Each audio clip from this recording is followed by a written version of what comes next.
విజయిని జగతాం జంగమస్థావరాణాం లక్ష్మీనారాయణాఖ్యం మిథునమనుభవత్యత్యుదారాన్ విహారాన్ ఆరోగ్యం భూతిమాయుః కృతమిహ బహునా యద్యదాస్థాపరం వః తత్తత్సత్యసమస్తం దిశతు స పురుషో దివ్యహేత్యక్షవర్తి. ఒక సమయంలో లక్ష్మీ అమ్మ స్వామిని అడుగుతుంది నారాయణుడు, స్వామి ఎల్లప్పుడూ నువ్వు లోకాలను పరిపాలిస్తూనే ఉంటావా? నీ పక్కన ఇంత అందంగా నేనున్నా, నన్ను చూడవా అని అడుగుతున్నాడు. సరే ఏం చేయాలో చెప్పు అని అడిగాడు. అమ్ముండి నాతో పాటు విహారయాత్రికి రావాలి అని అడిగింది. అంత ప్రేమతో అమ్మ అడిగితే స్వామి కాదనగలుగుతాడా?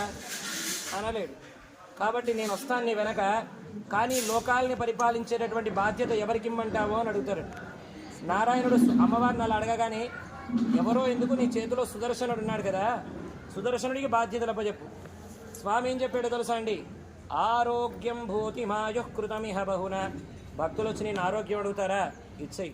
మంచి ఉద్యోగం అడుగుతారా? ఇచ్చేయి. మంచి ఆయుస్సును అడుగుతారా? ఏది అడిగితే అది ఇచ్చేయి. నేను ఇక్కడ లేను అన్న డౌట్ వాళ్ళకి రాకూడదు అని చెబుతాడు. మనం స్వామివారి దగ్గరికి డైరెక్ట్గా వెళ్ళొచ్చు. స్వామి నాకు 100 రూపాయలు ఇవ్వండి అడిగామనుకోండి, మనం 10% పుణ్యం చేసింటే 10 రూపాయలు దక్కుతాయి. కానీ సుదర్శన స్వామికి క్యాల్కులేషన్స్ ఆర్డర్ ఇవ్వలేదు. స్వామి పాపం పుణ్యం చూడమని చెప్పలేదు. ఏది అడిగితే అది ఇచ్చేయి, నేను ఇక్కడ లేను అన్న విషయం ఎవరికి తెలియకూడదు అని అన్నారు. కాబట్టి ఇది మనకు లూప్ హోల్. స్వామివారి ద్వారా ఆశ్రయించామనుకోండి, ఏది కావాలో అది లభిస్తుంది. కాబట్టి ఇది ఎందుకు ఇలా చేసింది లక్ష్మీదేవి? పిల్లల పట్ల వాత్సల్యం. ఎంతకని కష్టపడతారండి పిల్లలు, వాళ్ళకు కూడా ఒక తల్లి ఎప్పుడు ఏమో ఆలోచిస్తుంది, క్షమించేద్దాంలే కదండి. అది స్వామి నేరుగా క్షమించారనుకోండి, స్వామి నేరుగా క్షమించారనుకోండి ఏమవుతుంది? అందరూ పాపాలు చేయడం ప్రారంభిస్తారు. కాబట్టి అమ్మ ఏం చేసిందంటే ఈ రకంగా సుదర్శన స్వామిని అక్కడ ఎన్నుకుంది.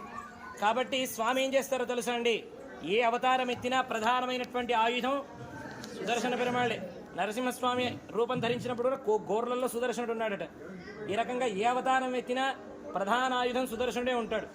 కాబట్టి స్వామిని క్షిప్త్వా సుదర్శనం చక్రం జ్వాలామాలాతిభీషణం సర్వరోగ ప్రశమనం కురుదేవ వరాచ్యుత.